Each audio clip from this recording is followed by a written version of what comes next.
I'm picking up again after a slight absence because we had technical problems. My internet went down last week when I was going to record, but everything is restored and I'm ready again. After looking again at what I talked about last time, there are three different things that I want to talk about now.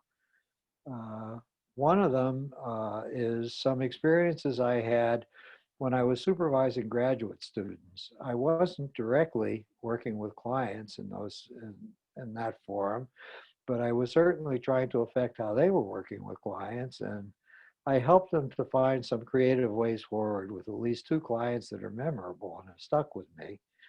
Then some snippets of my own practice I want to talk about too. And if there's time left over, during that era, I broke a vow, and you'll hear about it. But it wasn't the vow of fidelity. It was the vow that I will see any client who comes to see me. I believe that they're coming for a purpose, for me to learn something, and I should just accept and try to work anyone who shows up. I broke that, as you'll hear. Finally, it was the time of my life that I was going through the turbulence of getting a divorce and the aftermath of trying to put my life together again and to create a step family. And I accumulated a lot of personal experience and a lot of wisdom about that. So the journey out of marriage through divorce and into the creation of a new life beyond is the other important topic I may or may not have time for. And if I don't today, then I certainly will next time we get together. So let me start with the strange experience of learning to be a supervisor. When I got my contract with CSPP Los Angeles to be the dean of the campus, one of the provisions in that contract, since I was learning to like being on stage and teaching, was that I get a chance to pick one class every semester that I would teach myself as part of my duties to the institution. And over the years that I was the dean, 7 years to be exact, I picked a variety of classes because I wanted to sample things and I wanted to have a variety of experiences. But on three different occasions in those 7 years, I taught a class that was called Intermediate Psychotherapy. The class was organized in the following fashion. The students had been in school for 2 years already. They were in their third year of residency and they were out in an internship, a half-time internship somewhere, where they were actively working with clients under supervision of somebody in the site where they were sent to do the work. But we had a class in which I tried to take up with them some theories about some of the problematic things they were running into, and the group of the class served as a useful adjunct to them. If their supervisor was not giving information that seemed useful, if it didn't seem adequate, if they wanted to talk about it some more, they could come to class. So the class was organized, was a 3-hour class.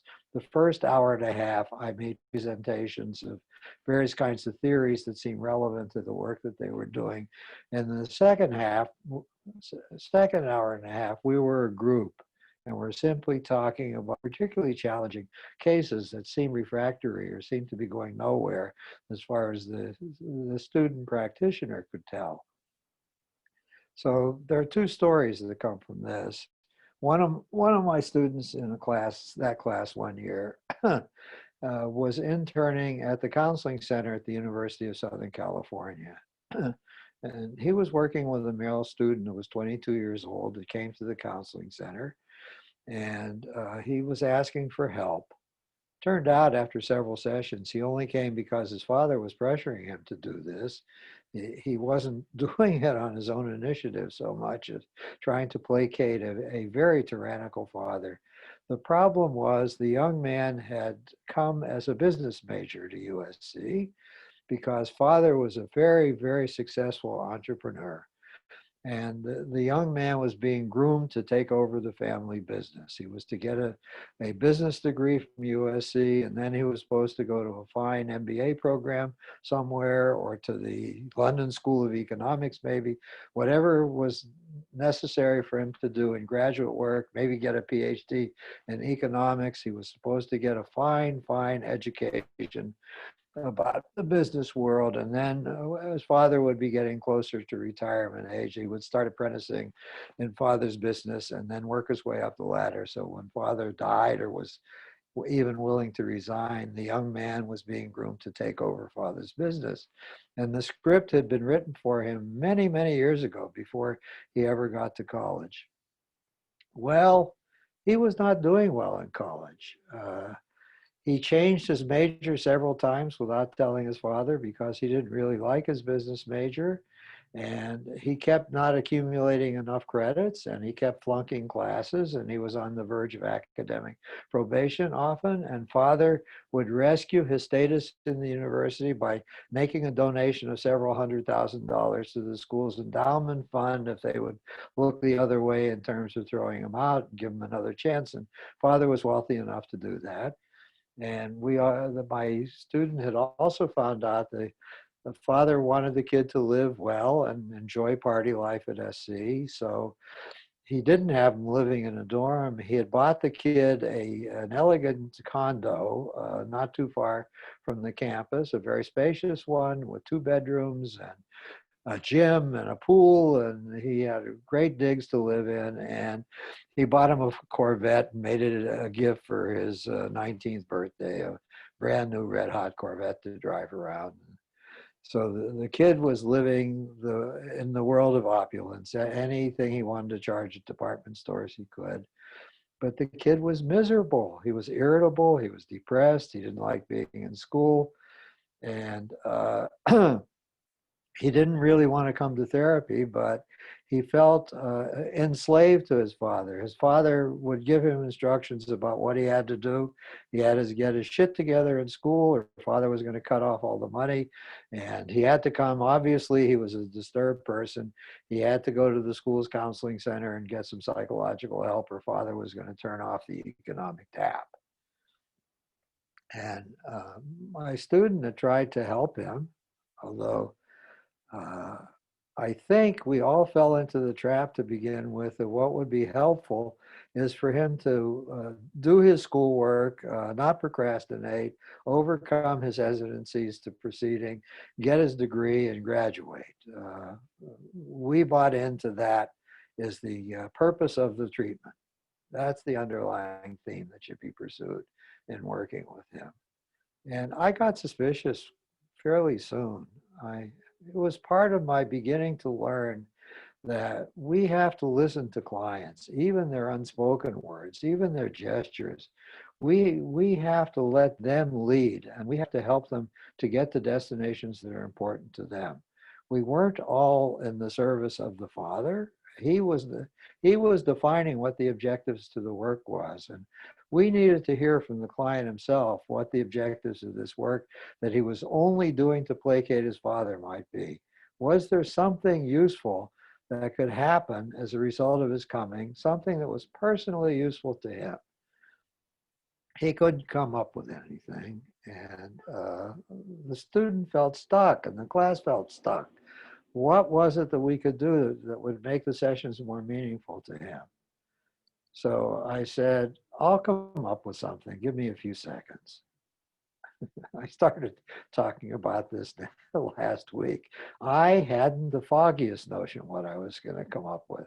I felt as stuck as everybody else was, but I trusted myself. I began to trust that somehow, outside of words, I was experiencing what it felt like to be that young man.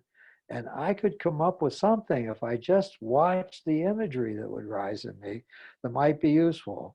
Well, I was really startled with the imagery that came up, but I decided I would just follow my craziness. It felt what I was experiencing felt crazy to me. So I said, when's his next birthday? And he said, funny you ask, he's turning 22 in 3 weeks. I said, well, there's something I want him to do for his birthday, to celebrate his birthday. Well, he doesn't feel very festive. He doesn't want to have a party. He's not interested. I said, no, this is not a party. There's something I would like you to suggest that he try doing on his birthday. Well, what do you want me to tell him to do for his birthday? I said, first of all, he's going to turn 22. I want him to write on a 3x5 note card 22 things that are torturing his life, 22 things that he wishes were different, uh, that weren't the way they were. If he could wave a magic wand over his life, what 22 things would he change, or would he wish would be changed?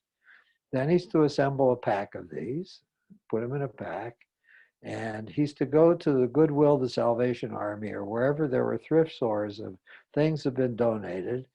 And I wanted him, he has infinite money, I wanted him to buy 26 coats for his birthday.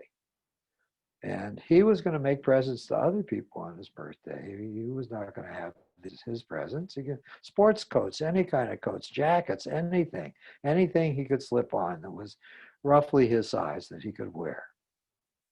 Then on his birthday, sometimes in the middle of the day, maybe after lunch, he should drive down to 5th and Los Angeles Street in downtown Los Angeles. That's where Skid Row is.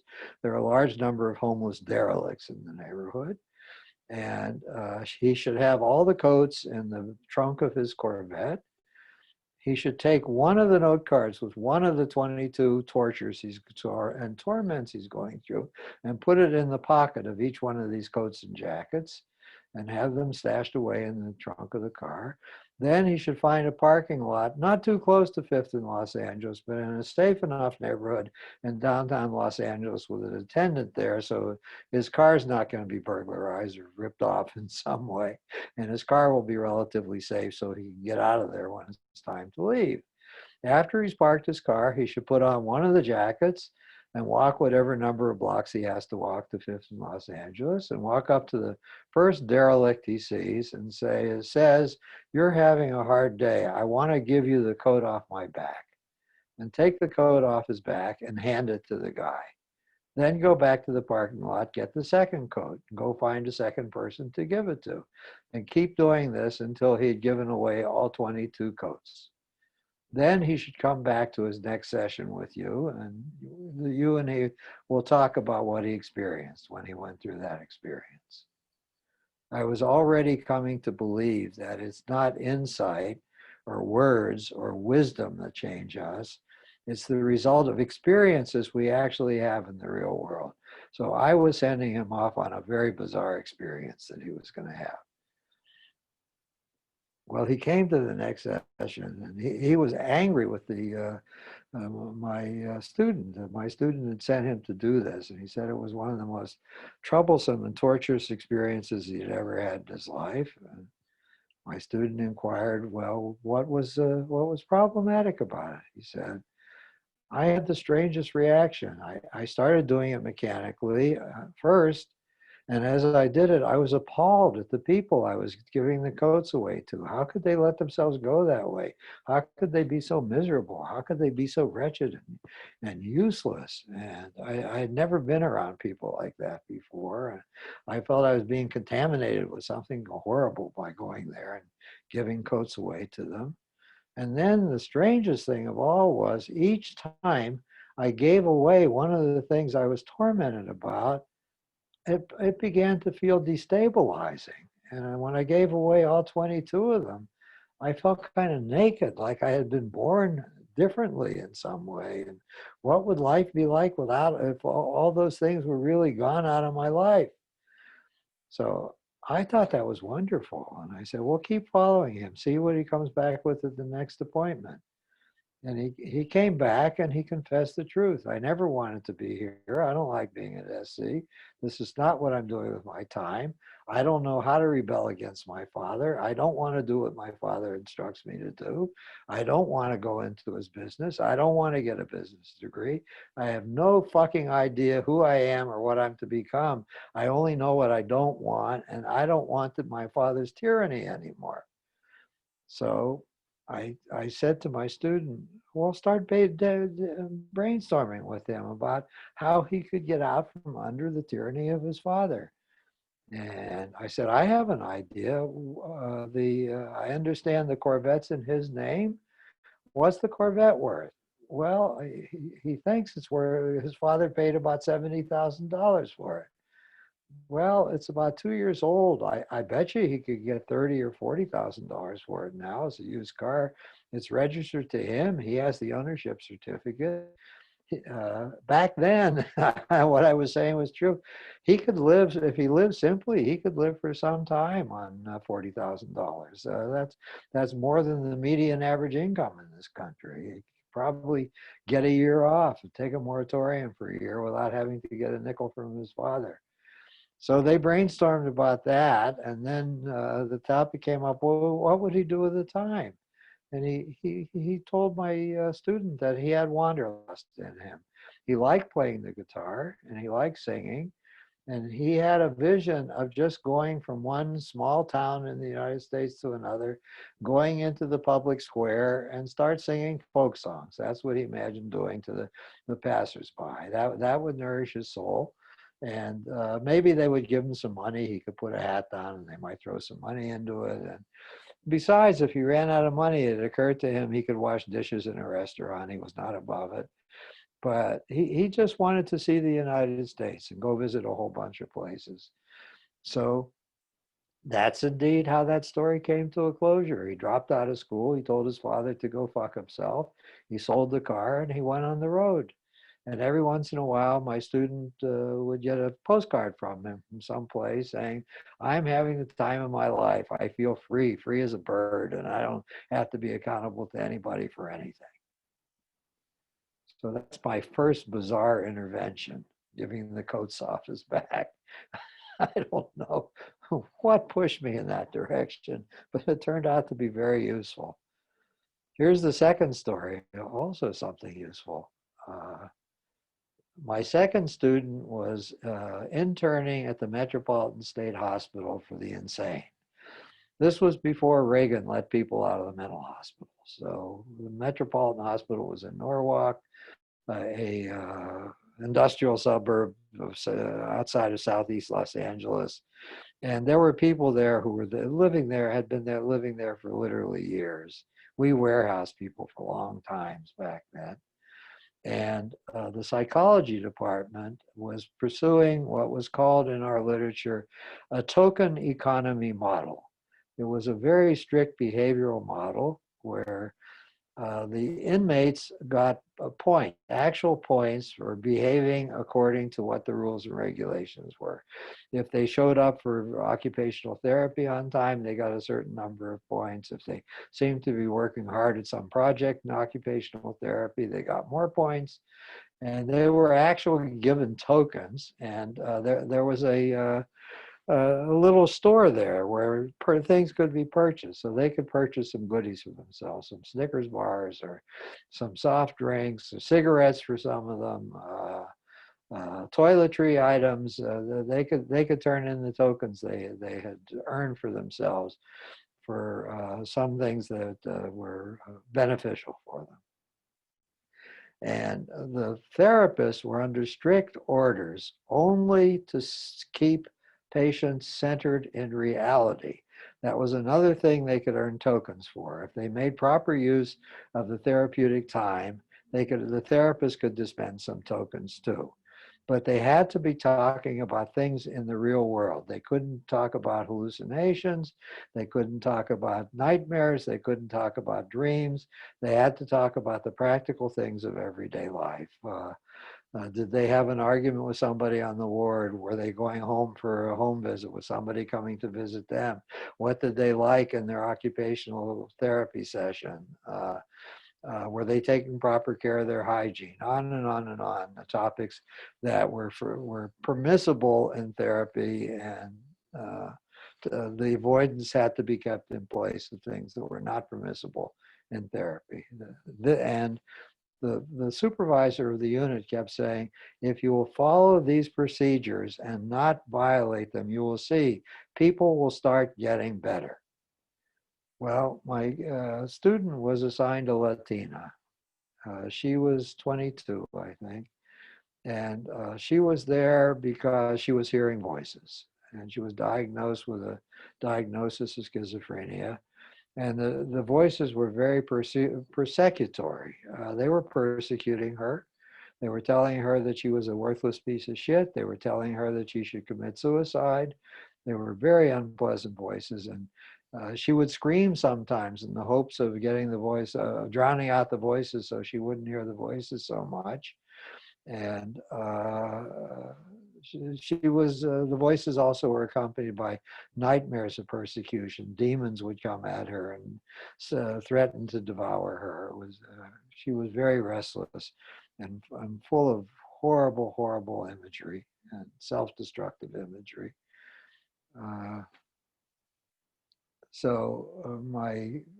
when she was assigned a therapist, my student, she started to talk to him about these torments. And he said, no, no, we're not going to talk about those things.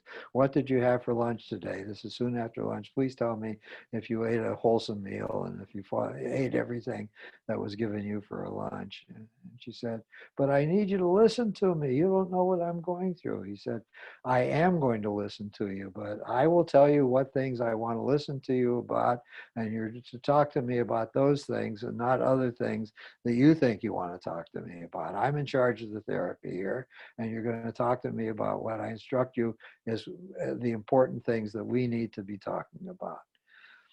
Well, he said those things. He felt horrible. He felt like he was contributing to her trauma by doing that he was another angry voice who was mistreating her. And he asked the chief psychologist, who was his supervisor, can I get a variance from this? Can I spend at least some time honoring her wish that I listen to her? No, you're not allowed to do that. And so my students started to argue. I don't see why that's going to be harmful. And the supervisor started to get angry with him. Look, this is an empirically validated method. We know what we're doing. This is what helps. It helps more than most forms of psychiatric medication we have now. Certainly hers seems to help more than shock treatment. And you're going to implement the treatment plan as you're supposed to do. That's what you're here to learn. This is a learning experience for you. You never have to do this again ever more when you're out of here and dealing with a different kind of clientele. But for this clientele, that's what you're going to do. And I don't trust you. You sound like you're the kind of person who might try to pull something behind my back. So I'm going to tell you you're going to do this. You're going to take a tape recorder into the room and you're going to record every session. And we're going to go over the tapes together and I'll see if you're deviating from what you're supposed to be doing. And I'll give you some additional suggestions occasionally about other things you can take up with her that are worthwhile and will still earn her the tokens that she needs to earn. Uh, so my student was really very distraught. He said, this is a horrible internship. I'm here for the year. I suppose I should try and learn what they're trying to teach me. It just doesn't feel right. Everything in me wants to rebel against this. I don't know how I'm going to survive the year. Maybe I'm in the wrong field. If this is what psychologists do, I don't want to do this. And I said, wait, there may be a path forward. Let me think about what I can come up with. And again, I didn't know anything about what I was going to come up with, but I trusted myself to do something might get through the impasse he found himself to. And I waited 30 seconds and something occurred to me and I told him the something. I said, here's what to do. You're going to have to make the recordings. I don't want you to get in trouble with your supervisor. I don't want the supervisor to report you to the school as being non-compliant and a troublemaker. You're supposed to learn something there, and there is much that you can learn there. So please take the tape recorder in. Tell her that as part of your training, you need to tape record her sessions, the sessions you have with her, and you think it could be very helpful in improving her care if you can tape record the sessions. And would she permit you to do that? I'm pretty sure she will. She doesn't sound like she's rebellious. Now, before you turn the tape recorder on, explain to her how this is going to work. You're going to spend 50 minutes with her. You've been instructed by your supervisor and by the unit that you work in what it is that should steer the conversations. You've already started to teach her what kind of conversations the institution wants you to have with her. And you can say, you know what, you're here, you've been clapped in here. by the authorities because you are distressed in various ways. You can't get out of here, and I'm trapped here too. Both of us are trapped in a madhouse and in a mad institution that does mad things to mad people. So both of us are going to pretend. I'm going to pretend to be helping you, and you're going to pretend to be listening to me. And we're going to have a session of the kind that this mad institution wants us to have with each other. At the end of 50 minutes, I'll stop the tape recorder. I'll put a new cassette in, and you can talk to me about anything for a second 50 minutes. And we will never tell anybody what we're doing. Anything you want to talk to me about, I'll listen to. I'll try and respond to. I'll try and be helpful to you if I can, and in ways other than the ones I'm being instructed to. So that's what he did. He listened to her talking about the voices. He suggested some things maybe she could try, some ways she could do thought topping. Maybe she could put a rubber band around her wrist and snap it when the voices started. Maybe she could start arguing with the voices and fighting back with the voices. We came up with a variety of things. But she was also teaching him more about her past and what traumatized her and what she was struggling with. And as we were learning, it became more important and more useful to find even more things to say to the voices. What we learned was that she had been born to a 16-year-old other Latina young woman who had been raped and had gotten pregnant from a rape. And she was a good Catholic, and even though she was pregnant from a rape, she was not going to have an abortion. She was going to raise the child. But she couldn't raise the child by herself. She had to go live with a grandmother, and grandmother hated the child and was mad at her for not getting an abortion. And there was a lot of fighting in the household about the fact that the child was living there. It was not a comfortable place to be. And every so often, either mother or grandmother would say to her, "You should never have been born." And she grew up on being told that she had never been born, that she was a mistake, and she was the result of an ugly incident, and she was traumatized and scarred for life because of the beginnings of her life and because what was made of it by the people who should have been caring for her. So I got my student to start telling her just because she was told that she should not have been born does not mean she has to go on pleasing her mother in the only way she knows how, by committing suicide, so that her mother and her grandmother could then be relieved that this blot on the family life had been removed. God damn it, the best thing she could do was to become incredibly successful. She seems like a very bright person. She needs to find some way to start community college. She needs to make something of her life, and she needs to start telling the voices to go fuck themselves. They were sent by her mother and they were sent by her grandmother. She's not going to listen to their goddamn wisdom. They don't have any wisdom, and she's not going to destroy herself. She's going to find the best way she can to destroy them and get them to shut up. So I was trying to help him to get her move up out of her victim posture and out of her tormented by others posture, and to begin to protest and fight back. After 6 weeks, she significantly improved. She acted brighter, and she was sometimes singing in the day room to herself. And she had a visit with her mother, and she had a fight with her mother and told her mother off. And I was so pleased to hear that. And she was doing everything else well. She was eating. She was going to uh, occupational therapy and vocational therapy. And she expressed an interest in starting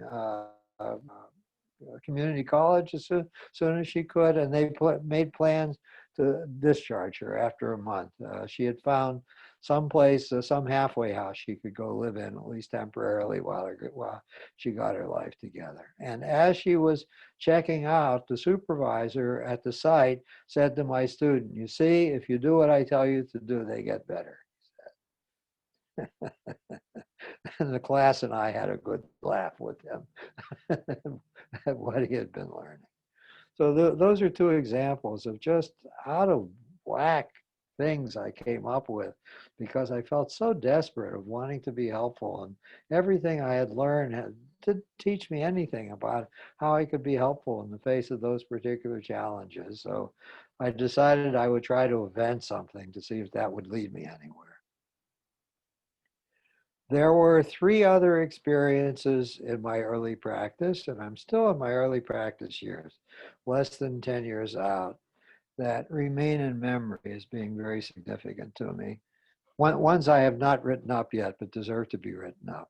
I have others that I'll read from in the future because they are part of a book that I'm putting together, but these were not part of a book yet, although I think they deserve to be.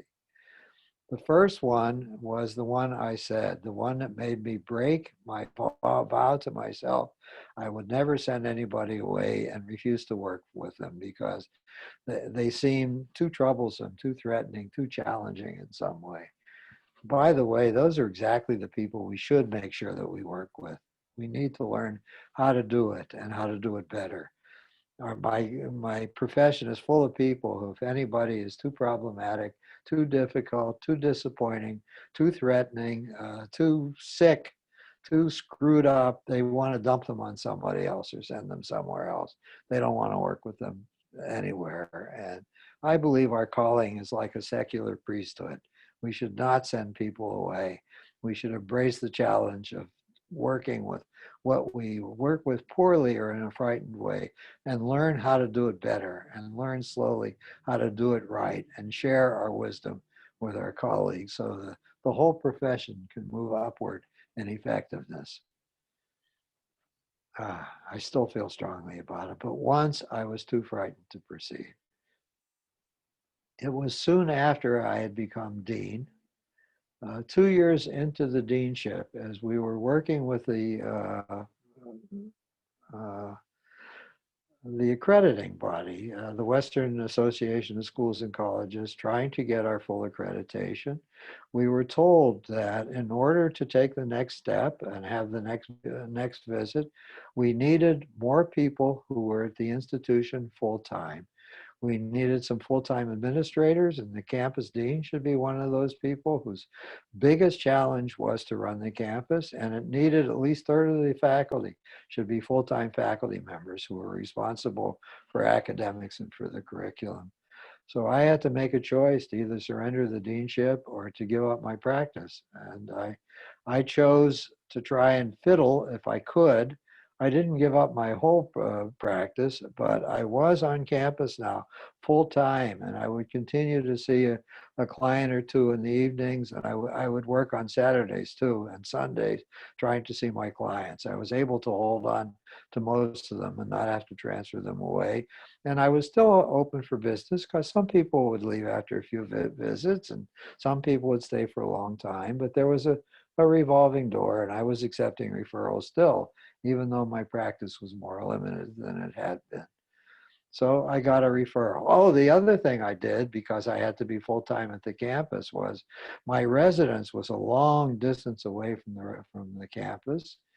And we were in a cramped little small house anyhow, trying to build a step family there with 4 kids periodically when they were all in residence, 2 adults, 1 bathroom, and 2 bedrooms. It was really a very, very small house, probably not more than about 900 square feet. So we were itchy to move. So I thought, and my wife agreed, we would move somewhere towards the central part of the city and see if we could get premises where we didn't have to pay office rent.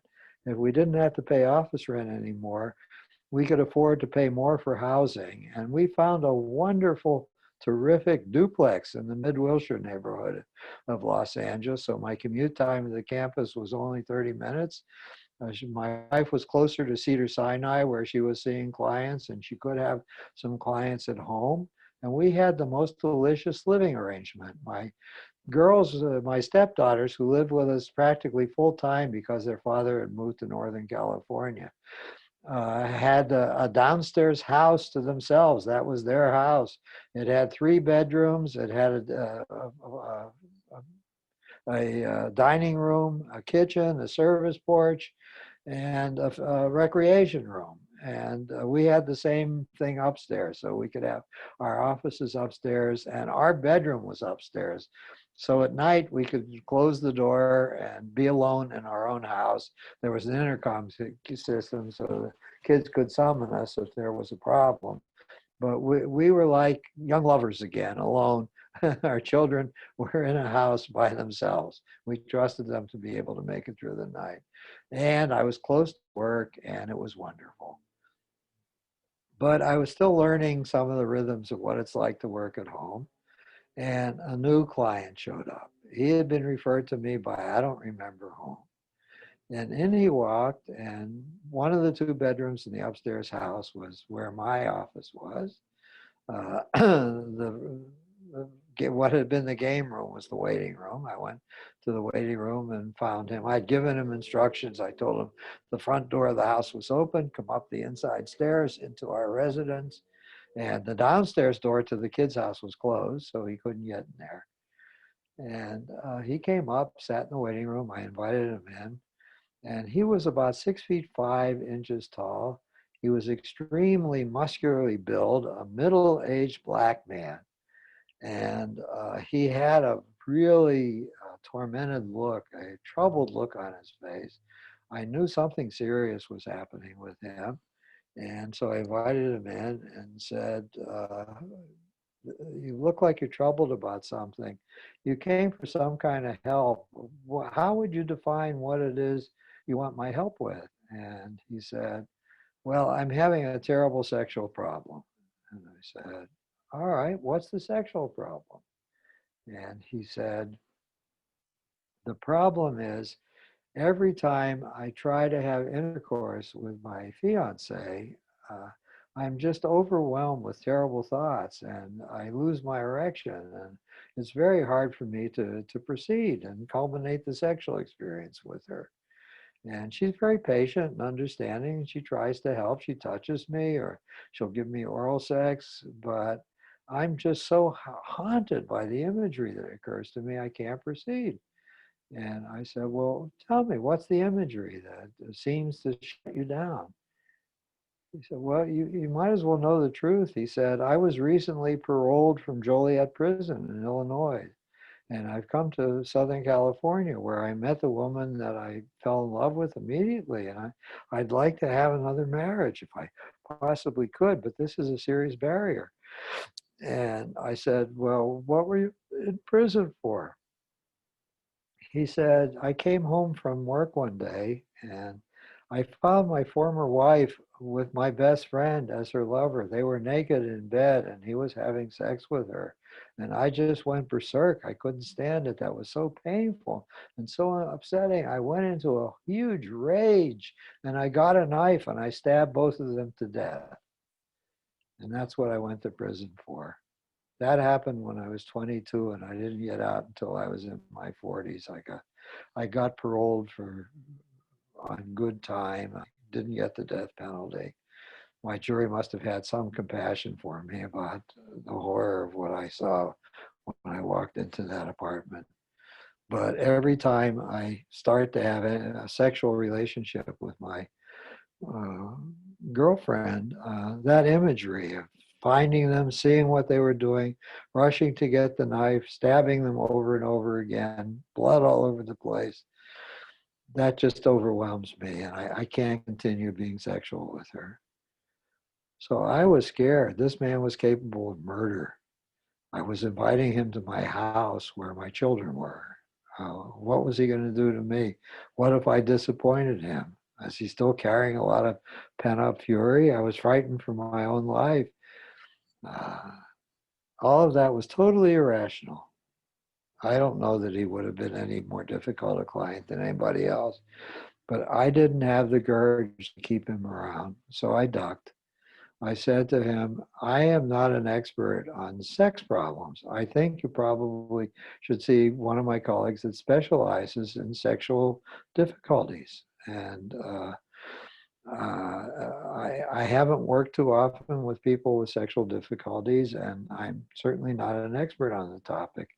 You have a great challenge, and I believe I should send you to an expert. So there's no charge for this visit today. Here's the name, address, and phone number. Let me look it up quickly of the person whose whole practice consists of helping people through sexual stuckness of one sort or another. And go see him, and I think you might get the help you need. That was a terrible thing I did. It was terrible from a perspective that's not obvious when I tell the story. The person I sent him to was a horrible human being. The person I sent him to was a colleague who was making tons of money by, in effect, running a call girl operation. He proposed as a sex therapist, but he had a stable of sex surrogates that he would invite in to work with the clients. And he had a room set up as a boudoir. The surrogates would work with the person in a very loving fashion, try and talk the person through. Then the surrogate would come with the patient to a session with the therapist, and the three of them would talk about what the surrogate observed and what they were learning. And the three of them would brainstorm about other things they could do during the next sex session. And he would have at least 8 or 10 sex sessions in addition to therapy sessions with the people who were part of his practice.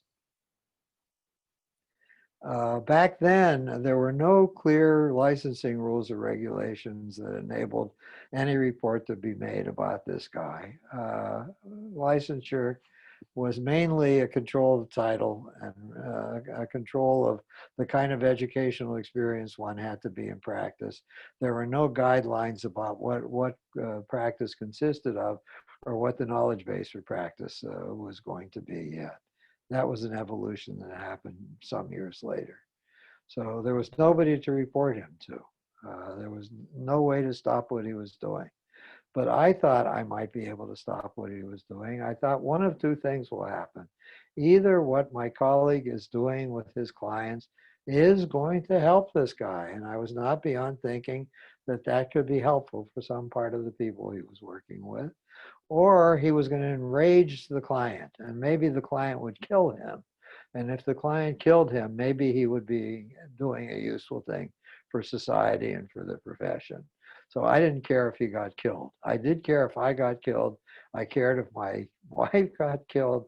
I cared if my children got killed, but I would be rest content if my colleague got killed. That was not going to be a problem between me and my conscience. So I'm just saying what's real for me. I'm laying it out for other people to listen to. There are things about me that are not admirable or ethical or terrific at all. This is one of them. And I could actually consider somebody would be killed through my actions and celebrate. Uh, but that's who I am, and I'm stuck with me. Uh, there's a final story. It's in two parts. My training had suggested that I had to keep a grip on myself. I had to remain impassive and a blank screen at all times. My emotions, my daydreams, my thoughts were to be kept out of the counseling or therapy or psychoanalytic sessions. And I was to focus solely on the struggles of the client. And whatever was personal to me did not belong in our interactions. There were two times early in my career with clients where, whether I wanted to or not, I could not help crying. Uh, I fought the tears. I tried for them not to come, but the tears came anyhow. Uh, I had a referral in that house that I was now living in of a young Black resident. She was a surgical resident at Martin Luther King Hospital. And one of my former students, a Black former student, was on the attending staff of the psychology department in the Martin Luther King Hospital. And the resident, early in her residency, was feeling really distressed and wanted a referral. She didn't want to see any of the in-house staff of psychologists. She wanted her privacy, wanted to be referred out, so she was referred to me. And the commute was not too terrible from South Central to where I was living in central Los Angeles. So she came to my office and said to me, I am afraid that my personal problems are going to ruin my residency. And it's so important that I complete this residency. And I'm a couple days in already, and I don't think I can make it through. And I said, well, you better tell me, what are the personal problems that are keeping you from getting through your residency? She said, I can't sleep. I'm an insomniac. Ever since I started this residency, I find myself unable to sleep. I sleep fitfully. I can take sleep medication, but I awake exhausted from that. If I don't take any sleep medication, it takes me an hour or two to fall asleep, and then I sleep fitfully for about an hour, and then I'm awake again, and it's hard to get back to sleep. And I'm sure you know something about what the life of a resident's like. They often run us on duty for 30 hours and then give us 6 hours to go into an empty room in the hospital and try and nap for that 6 hours, and I'm unable to nap. I have trouble falling asleep.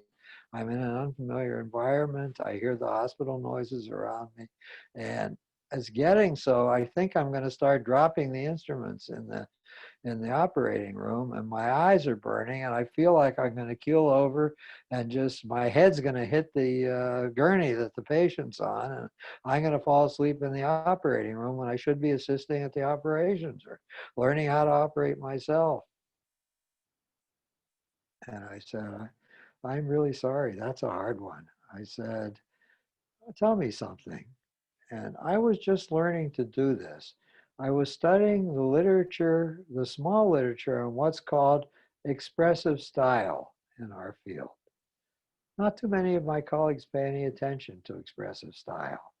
They listen to the words. They're transactional. They listen to the words and they want to hear descriptions of memories and feeling states, and it's all painted with words, but they don't pay enough attention, from my perspective, to the style with which the words are being said. And there's some pioneers in our field who have made that an important part of their therapy. And I was studying what they were writing about, and it made sense to me. So my intervention with her, after listening to her statement of what the problem was she wanted help with, was, there's something that caught my attention. I said, you said it's very important to you that you succeed at your residency. I imagine if I got any of your colleagues and any resident to come to this office, they would tell me it was very important for them to succeed at the residency, whatever was the impediment. But you had a way of saying it like you were double underlining it. You insisted, I hear very loud and clear, that being a resident for you was probably even 1,000 times more important than being a resident for any ordinary resident. Am I correct? And she said, yes. Well, what it gives such added significance to your completing this residency? She said, my mother was a surgical resident. She was the first board certified Black surgical resident in the United States. And it is the tradition now. I need to follow in her footsteps. And she reached a position where in a hospital in the South, she was the chief surgical resident. She was the chief resident, and then she was chief of staff in the hospital. And that was unheard of for a Black woman of her age at her time in the South to achieve. The least I can do for her memory, she said, her memory, is to follow in her footsteps and pick up the torch when she had to drop it. I said, in her memory, did your mother die? And she said, yes. I said, I better hear about her death. How old were you when she died? And my client said, that she was 11 years old. And I said, well, take me there. I want to go accompany you. Go back in that memory. Tell me everything about that day and about how your mother died. And she did. Now, what was really interesting for me was, again, I was paying attention to expressive style. She told me her memory as if she had sent a reporter in to report to me on what had happened to that child over there. She was not embedded in the feelingful flow of the memory itself. She was telling me about the memory rather than having the memory in an experiential fashion. So she had looked forward to coming home. She and her mother liked to bake cookies, and there was a tradition that people bring things to share with the classroom in her grade. And she and her mother were going to make some cookies to give out in class the next day. She was a very good student, and she had lots of friends, and she was looking forward to distributing cookies just before recess for lunch. And she came home and they started working. They started rolling the dough and kneading the dough and doing whatever they were doing. And suddenly her mother just moaned and smacked her chest with a fist and fell over and was unconscious. She was not moving. And the girl tried to revive her, tried to shake her, was pleading with her, started crying in terror. And she didn't know what to do. There was no 911 back then. And she thought she better go call on a neighbor. She went to the neighbor on one side, knocked on the door, and nobody was home. She called on the neighbor on the other side, knocked on the door, and nobody was home. And finally, she went across the street and knocked on a third door, crying and yelling, "My mother is dying. She's very sick." And the neighbor took her in. The neighbor called the police and asked the police to send help. And so she waited. The neighbor went back with her to wait. And nobody knew about the mouth-to-mouth resuscitation back then either. So the mother was just lying there, whatever misery she was going through. Finally, an ambulance came, and the ambulance drivers made attempts to resuscitate her. They told the girl to get in the ambulance. They weren't going to leave her at home alone with nobody there. They asked her in the ambulance, did she know how to get in touch with her father? Yes, she knew his work number.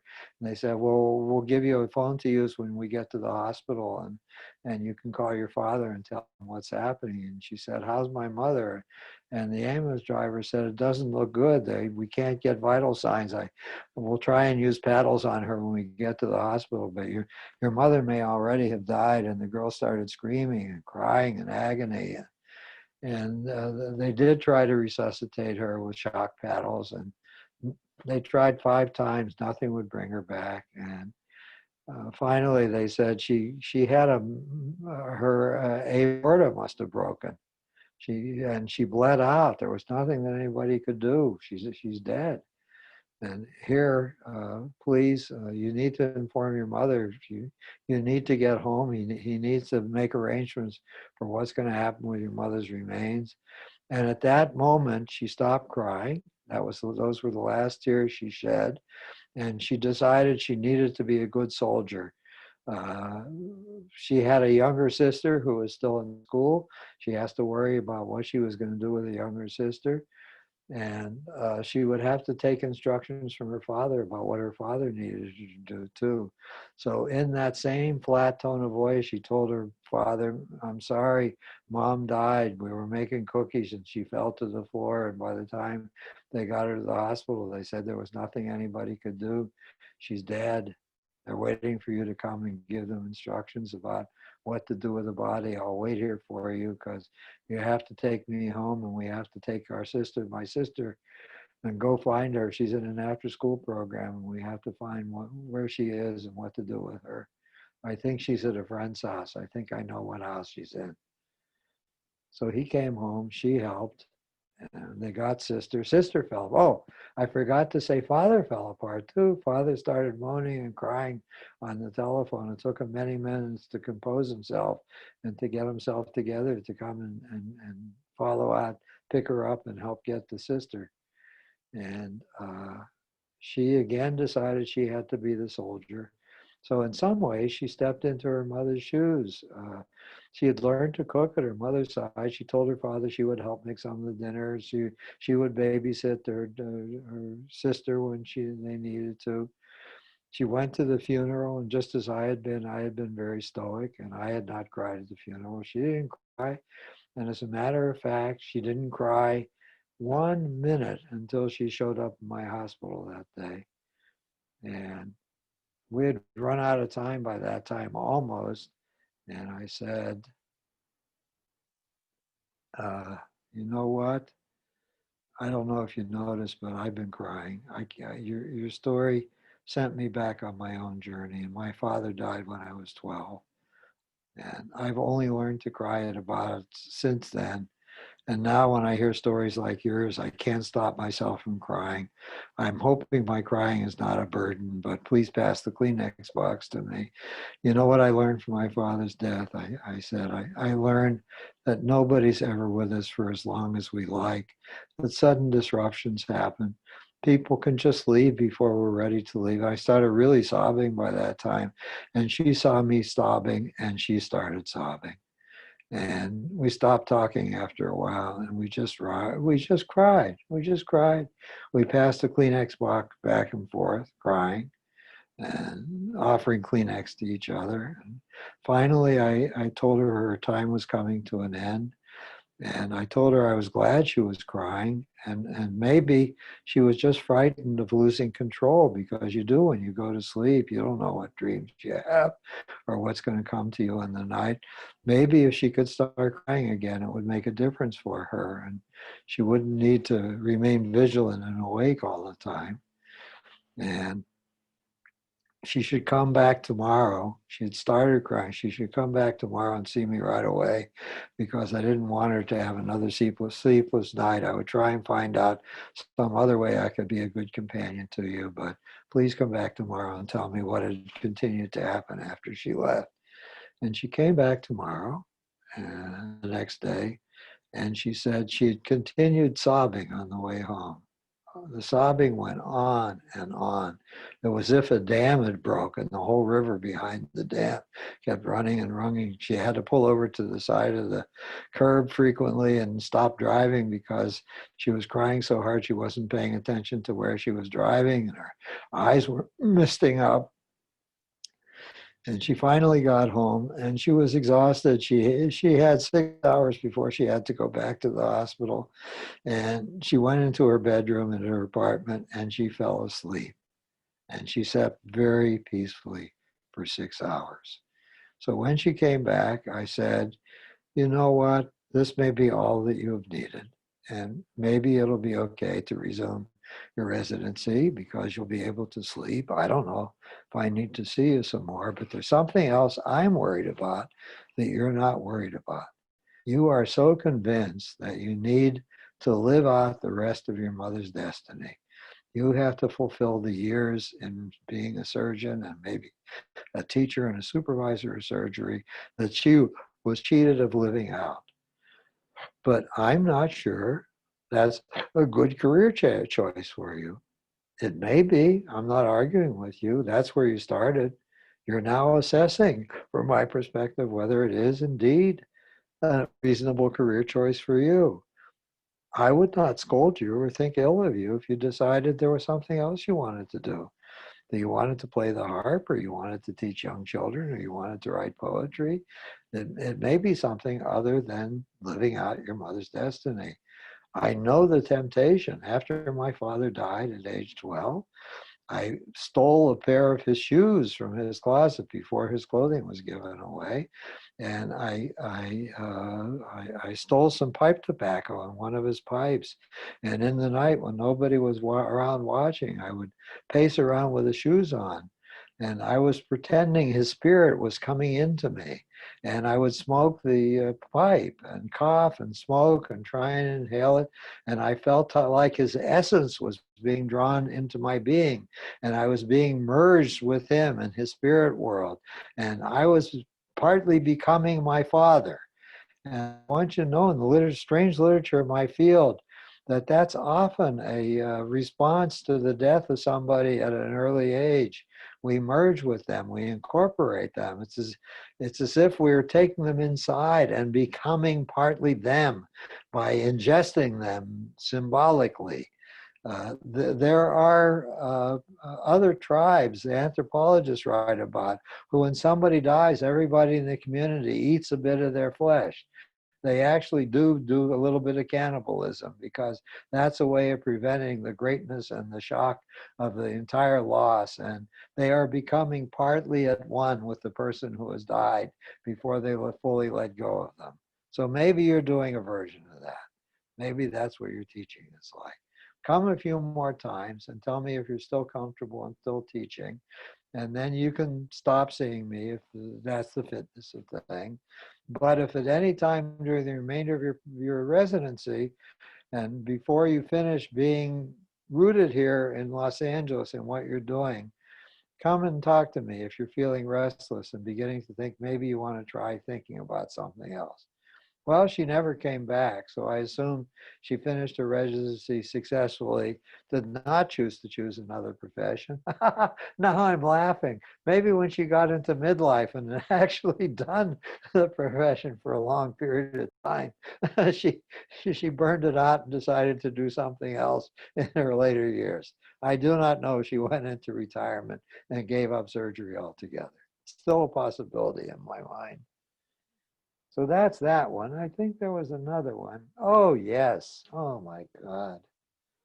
Another one where I was doing, I was crying, even though I had been trained never to cry in the presence of a client. My excuse, my silly excuse that I give myself and my wife and others is, well, I was born into Hungarian culture, and the Hungarians are very expressive people. They cry easily. They cry at beauty as well as at hardship. They cry at music, and music is moving them in some way. They get angry easily, and they cry easily. It's the curse of being Hungarian. That's one of my excuses. At any rate, this is a story about another referral I got. I got a young Muslim woman referred to me from the counseling center at Cal State Northridge. She was the niece of the leader of that nation. She had been sent to England for her undergraduate education, and she was sent to major in education, and she was sent to a graduate program in the United States to get a master's degree in advanced work with special needs children. Because when she finished her 2 years in the United States, she would return to her native country in the Middle East, and she would become the Secretary of Education in her father's government. Now, he was a liberal man for his time and his place. He was going to give a significant post in his government to a relative who was a female. That was almost unheard of in Muslim countries. I think it's still a rarity in Muslim countries. Slowly, women have been given more privileges, but a significant policy position in the government is still a rarity. I don't know if there have been any others who were to follow her. So she was homesick here and she was suffering some culture shock, and there were things for us to talk about to help her acclimate to what American culture was like, to find out within the limits of what was allowed to her, because she had secret agents living in her apartment or near her at all times. So hard for her to have any kind of social life. What were the parameters of anybody to talk to? As a matter of fact, there was a Secret Service agent from the country outside my consulting room door when she was there with me.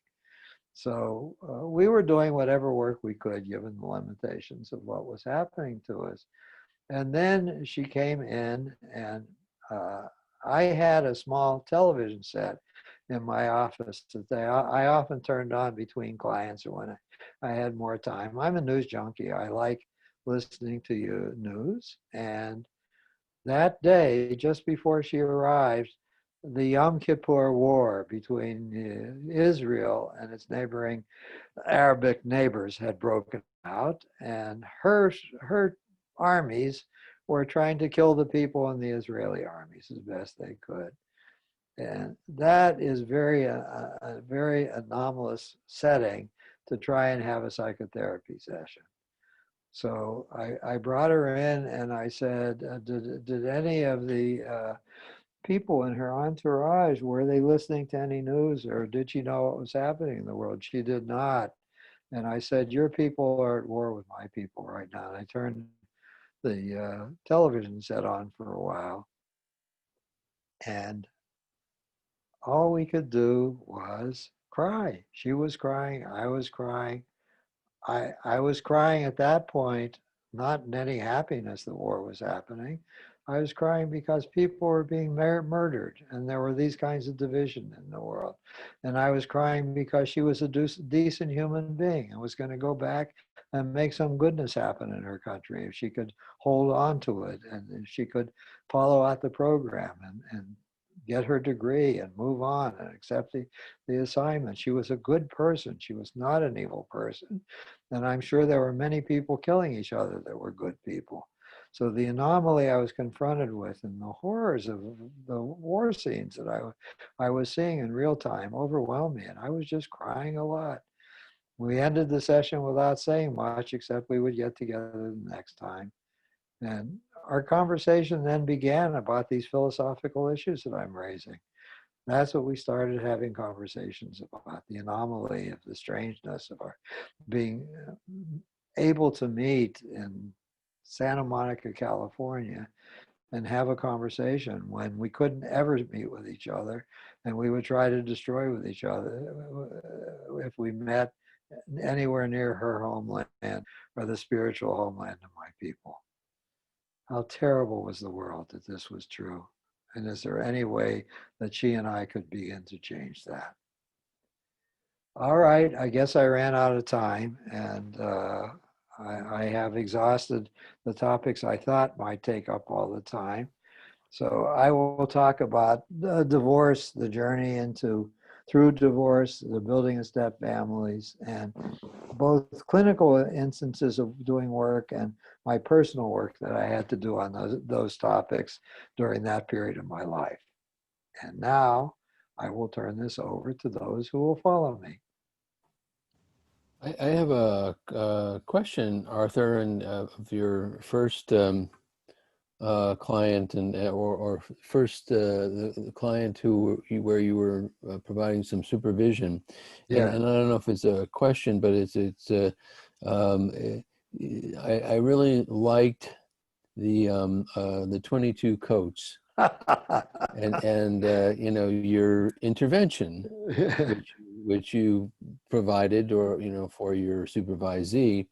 But I guess in terms of you labeled it or termed it as craziness, but in some ways, I guess I don't suppose it necessarily is crazy in terms of kind of like where it comes from. And I'm wondering if you had any thoughts of whether it's intuition, whether it's Yes. consciousness from your It part. is, it is Or, intuition. How can I put it? Thank you for your kindness. You're more forgiving and kinder to me than I am to myself.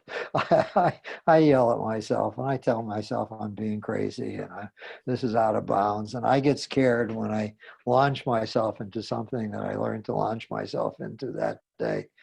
But I did give a workshop a couple of years ago to the County Psychological Association on the use of intuition in psychotherapy. And it is now a very important part of how I think about what I'm going to do with my clients.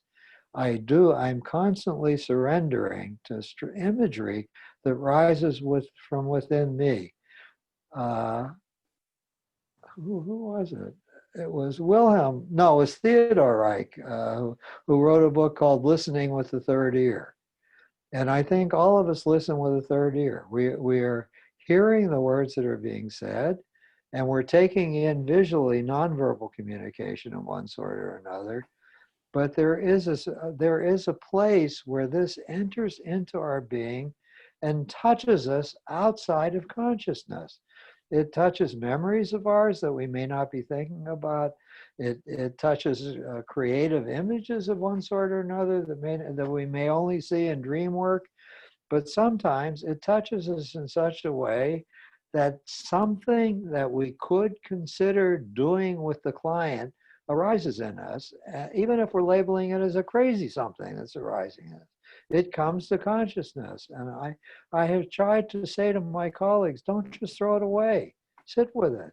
Think about it. Think about what would happen if you actually suggested something like that or made that comment that you're thinking about making. It's totally out of bounds with anything in any textbook we ever read or any supervision you've gotten. But maybe that's part of the work, the important working alliance, that there's some human to human connection that's taken place between you and the other person that's worth following up, pursuing, and talking about. It's not a sin to do that. Absolutely. Thank Um, you. yeah. I have another observation, and perhaps also it's a reframing. I admire your capacity and desire to take on all comers, Yes. and but I think certainly kind of like in this case and other cases, if it's not a terrible thing, particularly if you don't necessarily have um, specific expertise in Yes. an area, to kind of like refer on, to provide a good referral, to a good clinician who has a lot more experience in a particular area. I mean, it may be addiction, it may be eating disorders, I whatever it know. is that you don't have the knowledge about. So Well, because there's so few people that are, these two topics are related, that are attuned to the precious properties of intuition and are willing to explore something outside the ordinary with a client. I think we fail. And I'm not terribly impressed with people who specialize in eating disorders, because the recidivism rate in working with eating disorders is very high. And just because one has done something over and over again doesn't mean that one is necessary. One's a kind of expert. One hears all the stories connected with that and variations of this, that, and the other thing. But lots of experience does not necessarily confer special kinds of expertise that are called upon at critical moments. And all of us fail over and over again. I'm not sure people who are specialists in something fail less than people who aren't specialists in that particular thing. They're much more familiar with it. Oh, and as a matter of fact, they can become very automatic after a while. There are certain rituals they've learned to do with these people, and they believe in their rituals, and they just do them over and over again. That's why I like welcoming people I don't know much about, because I feel like I'm still in school. I'm still learning, and I have something new, novel, and rich to learn for somebody I'm not used to working with. I don't want to become an expert in one narrow thing. So that's my response to your question. okay. I have kind of a more maybe meta question, or like, how is it that over the years you managed to avoid the, or maybe manage the fear that permeates the the profession, the fear of doing not the standard of care, or not something that hasn't been done before? Uh, yes, that's really interesting. We're supposed to stay up with the state of the art and not use outmoded and unworkable things. But at the same time, the only path to trying anything new is to do a controlled study. It's only academicians who will do a controlled study that can legitimately add to the database from which we work. Individual practitioners are never supposed to try anything new, because we're violating the standard of care. I think the standard of care should be to try new things when one is desperate. That should become a part of the standard of care. When all else is not working, invent something. Mm-hmm. The real answer to your question, though, is I walk with some fear sometimes. I get frightened, but the real we must recognize that the number of psychologists that get reported to our boards because we've done something that's not kosher and or have malpractice suits brought against them are very, very low. It's a tiny percentage of all of us who are out there doing the work. And it usually is a result of having been clumsy and hurtful. We have pissed somebody off and they want justice. If the working alliance is kept in place, and if the things that are being suggested make some kind of crazy sense to the client too, and if the client is not displeased with the care that's being given, they're not going to report you to anybody, even if what you're doing is strange. I've often thought of the following. The client and the professional have to have an agreed upon set of understandings about what kinds of work is going to take place in this room. There need not be any proof that that kind of work is useful. The placebo effect is very, very powerful. If the two of them are pursuing the same thing and it has meaning for both of them and it seems to make good sense and they seem to be getting some benefit out of it, they're not going to report you. One of my crazy daydreams is I'm going to reopen phrenology again. I'm going to bring people in and I'm going to feel bumps on their head and I'm going to counsel them about certain actions they should take, because now I felt where the knots in their lives are and I know exactly what's wrong. And here are some things they might consider doing based on my phrenological examination of their cranium. And if they believed in it, and if I sounded convincing, I believe the things I suggested would be helpful. And I Yeah, I wouldn't be think, reported to the board. yeah, you're probably right. Was it Foucault who talked about the power of just the person under the gaze, just being in the room with someone and, in that position of under the care of that professional, but someone who cares. There's a strong placebo. If the caring really feels caring, I think that's the best we can do. That is the most powerful thing. And even the empirical research suggests that having a good and caring working alliance accounts for 14% of the variance in whether people get better or not. And any of the tactics we think we're doing account for only about 3% of whether people get better or not. The rest are variables like what's the match between the therapist and the client. And that's a whole area of enterprise and research and thought that we haven't put enough effort in yet. Well, how can we match the person of the therapist with the person of the client in order to optimize the possibility that benefit will take place? That's a whole other career I could build on worrying about that. But I think that's it for today. And thank you. Your questions were very provocative and useful to me and making points that are important to me. But I still feel kind of crazy today after delivering the remarks that I did.